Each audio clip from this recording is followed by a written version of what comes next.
or our speaker today, one of our speakers besides the message, of course, Ms. Betty Kasson, who is the chair of the board of Nancy's Project. Estero Presbyterian Church has supported Nancy's Costello's mission to help feed, clothe, and provide essentials for the local farm workers' families for many, many years. We've helped them financially. We've also helped them with winter clothing drives. I remember we were collecting warm jackets and Christmas gifts at times, non-perishable foods. And I remember watching the deacons pack bags of towels and soap and toothpaste and toothbrushes and shampoos and conditioners for the farm workers' families. So it's something that get all those things. And I remember dropping off clothing and bags at Nancy's home, seeing her flatbed truck filled and ready to go.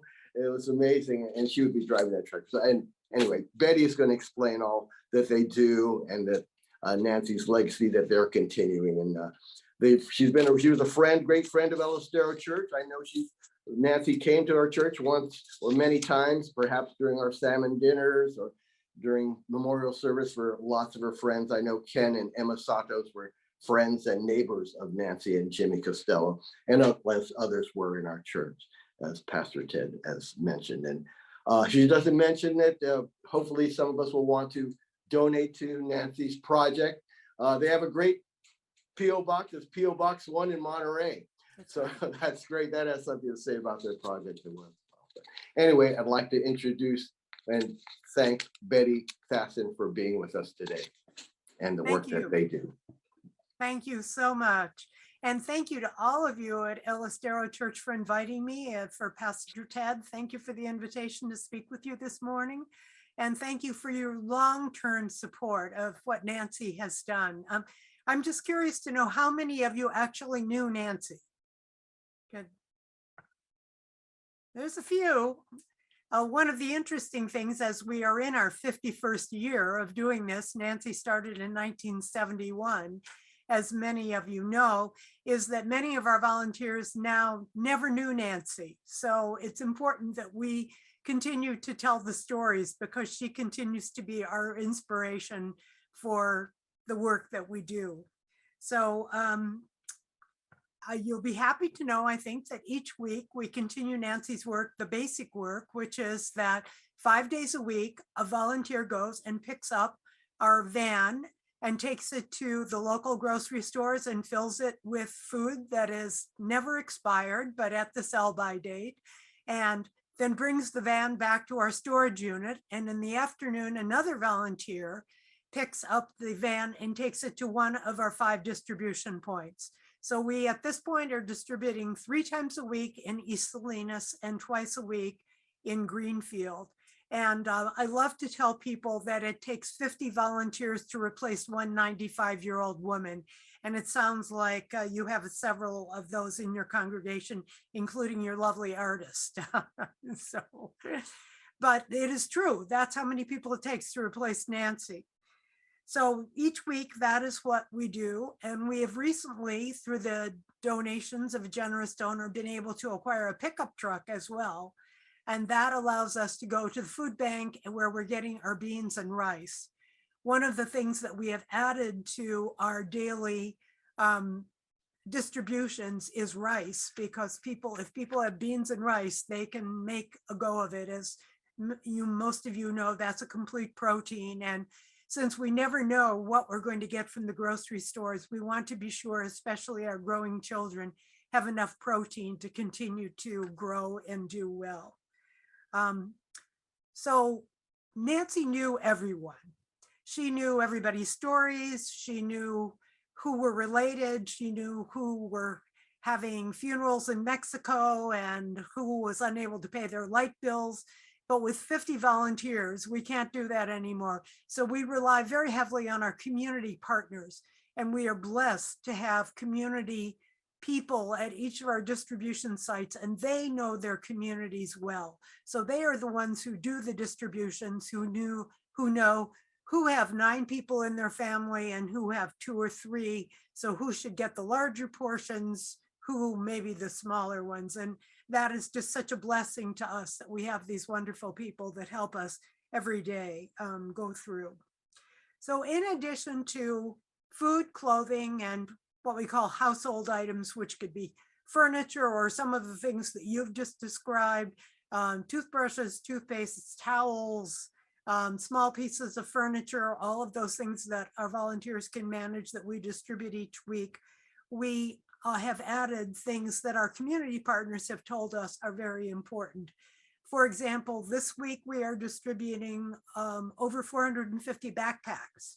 So yesterday we had 12 people, including some young people from the National Charities League, meet us at our storage unit, and they stuffed 200 backpacks, and those will all go out to our community partners to be distributed to the children for school this week. And as you know, from your own experience or the experience of your children and grandchildren, when those kids have everything they need for school, they have their pencils and their pens and their notebooks and their marking pens, they feel ready, and it sets them up for success in school. And that's what we want to do.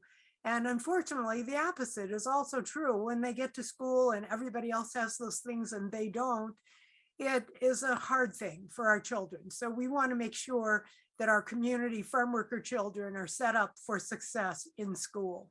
One of our community partners in Greenfield recently told us that this has really assisted with keeping the young boys, especially in school, to have these backpacks, because they are the ones who leave school and go to work early. And we want to encourage them to stay in school as long as they can and get the education that they're going to need for their future years. So the backpack drive helps them with that. In addition, feel free to, if anybody has a comment or wants to add something, just wave your hand and we'll, I'm happy to have you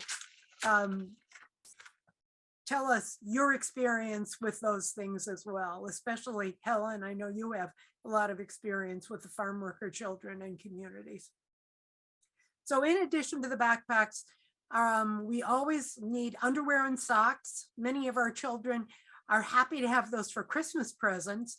And we had an episode not too long ago, as you probably all know, when the Salinas school districts went to using uniforms to try and deal with some of the gang color problems that were cropping up in that community. And we had a situation where many of our children were not going to school because they didn't have uniforms. So we were supplying uniforms at that point for our school children. And what we found was that the young girls all wanted trousers, pants instead of skirts. And when we inquired as to why that was the case, we found out it was because they didn't have underwear.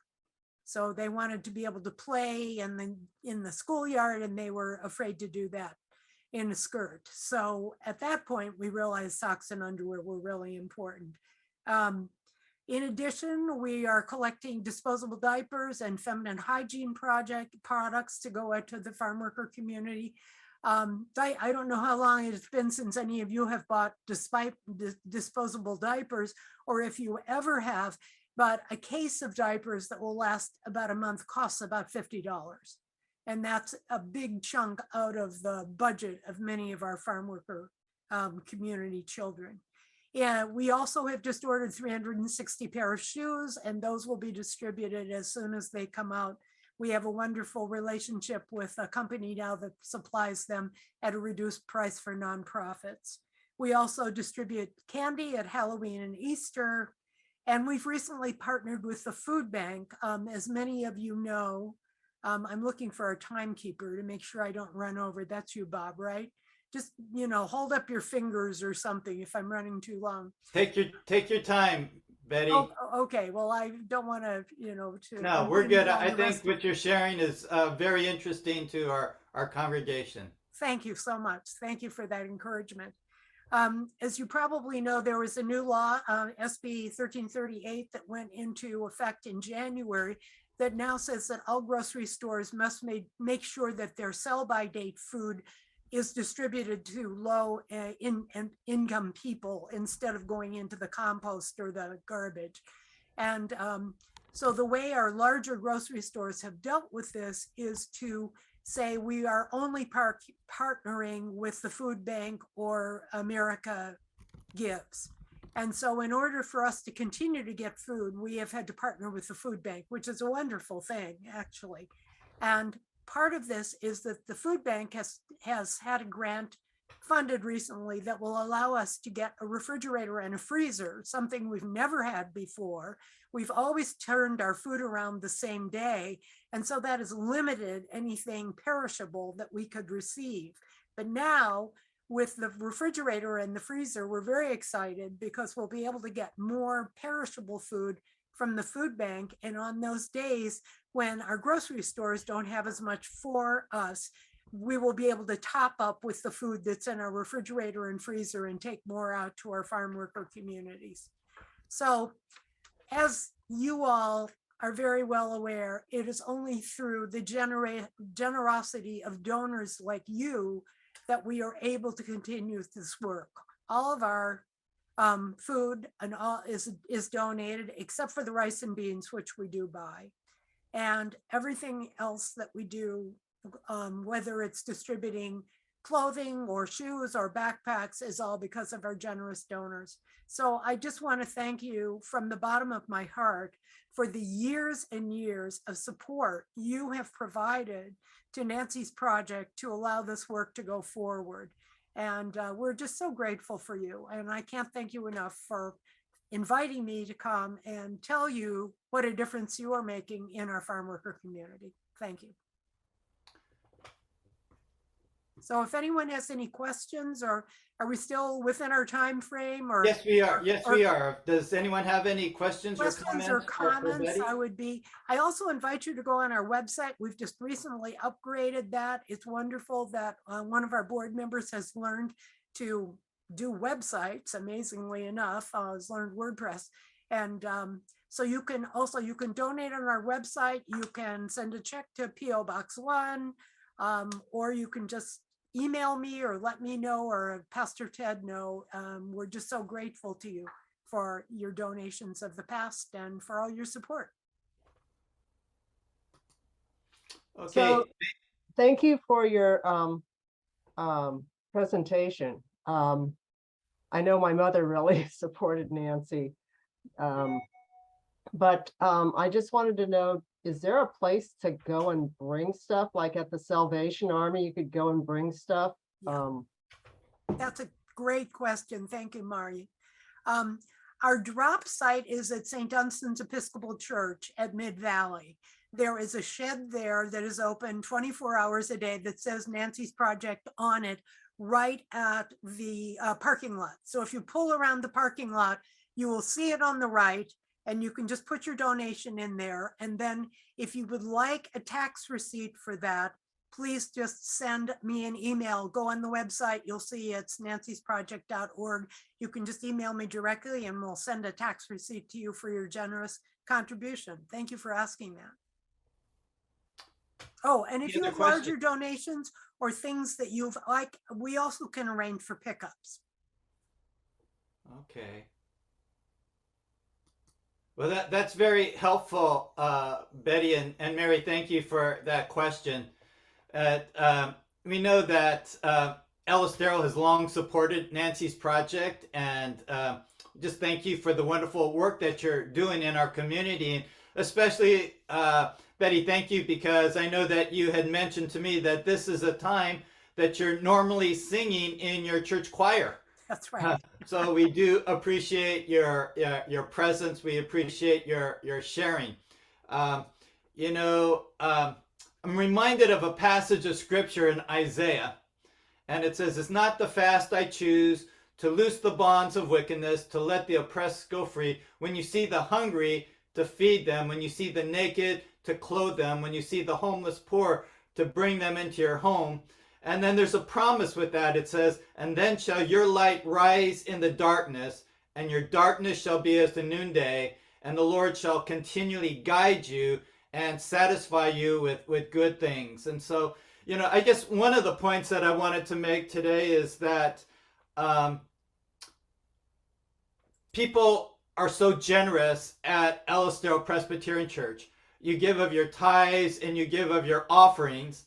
And just wanted to allow you to know today how some of the offerings that you give are being used, not only in our community, but really, the great commandment is to go into all the world. And I'm just very grateful for your sharing today, Nancy. And just to let Nancy know what some of the other things that we support through the ministry of Estero. We support what we call the Baja Missions Project. And we have joining us in our Zoom worship service, we have Gerald Tanaka, we have Dennis Lee, titled under his wife's name, Jerry. We have Bruce Ujihara. But there are a number of people at my former church, and what they do is they go down to Baja every year and they build houses. So I just asked Gerald just a couple minutes ago if he could just share a little bit about how we support the ministry of the Baja Missions Project. So Gerald, are you there? And can you unmute yourself and just share briefly what the ministry of Baja is? Can you hear me? Yes, I could hear you. Okay, well, real briefly, 17 years ago, we started the program outside the church, and we started building homes. So we've probably built around 30 homes. But due to COVID the last few years, we've transitioned out of that, and we ended up to divert or send our funds to build a school. So we built a 4,000 square foot school for sewing, cosmetology, computer. Now we just started a baking and cooking school, which supplies schooling for the ladies and gentlemen in the community. And we also have a carpentry shop that is going strong too. So basically, in these schools, we not only teach them skills, but we have Bible studies and we have programs to enrich the lives of these people. The purpose is to basically be biblical and to teach them and help them with skills, but to get them out of the fields while they're picking. And with Nancy and what she said, my heart goes out to them because the farm workers are basically the same in Baja too. And there's a lot of things that are needed down there also. So in a nutshell, we go down, we support it, but because of COVID, we've been supporting it from afar, but it's been growing and it's been a blessing. So that's kind of it in a nutshell. Okay.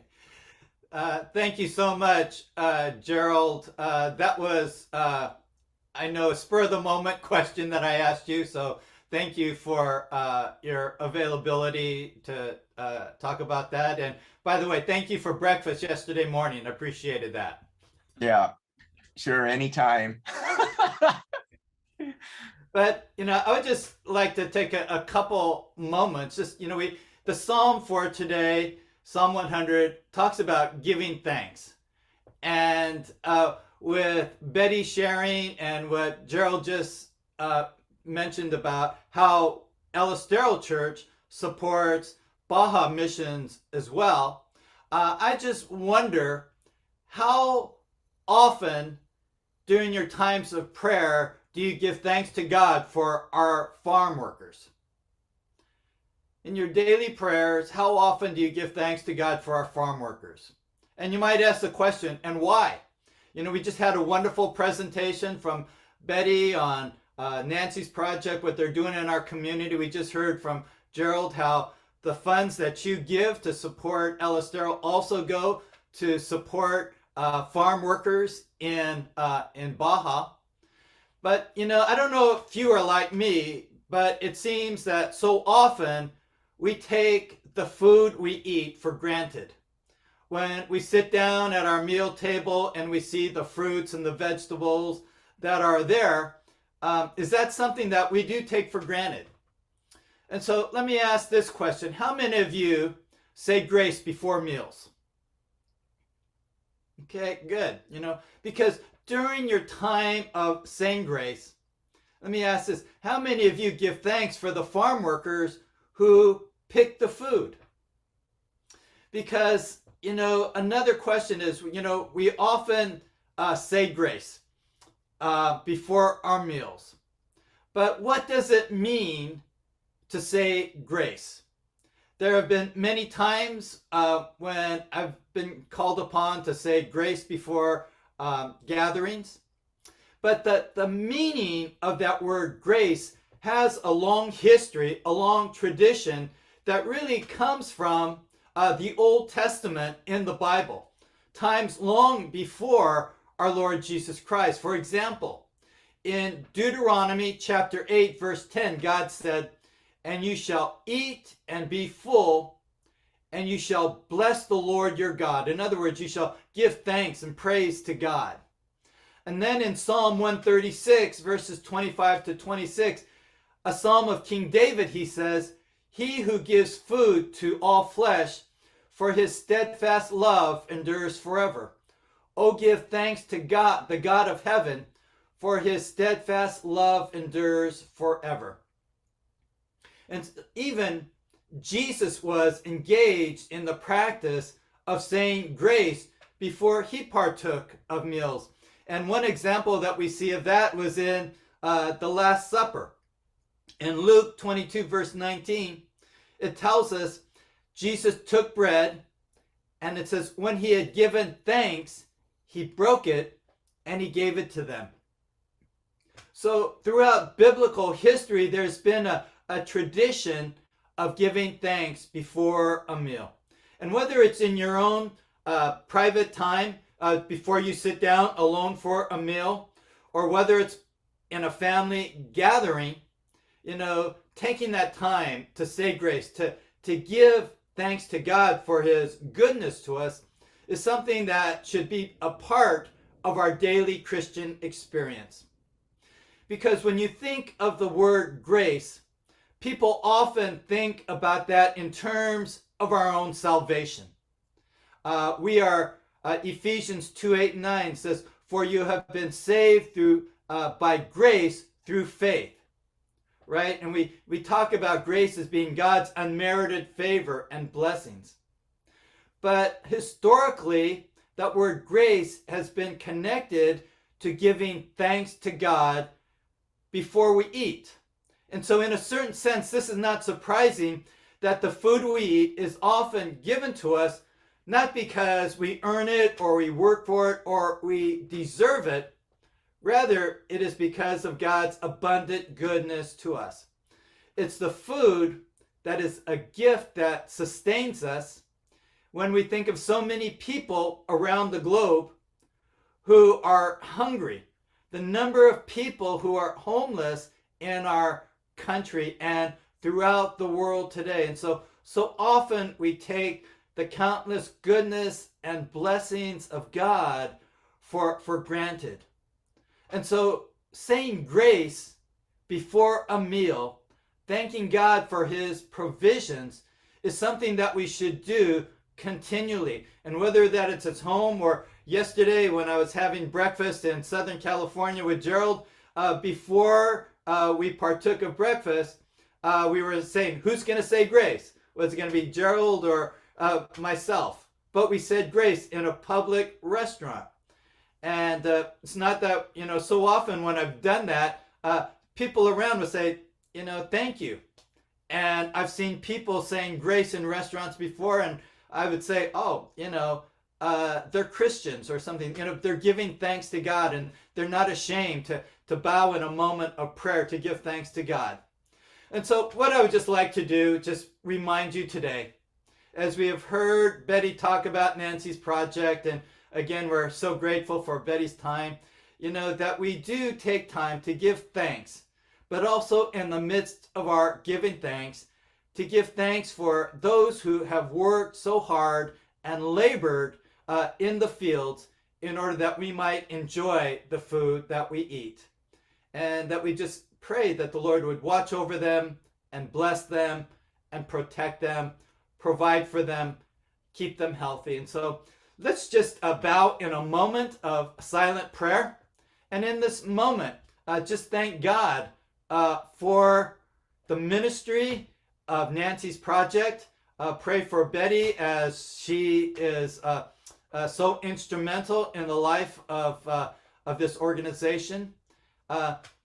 Pray for the ministry of Baja as they are also reaching out to the farm workers in their communities down there.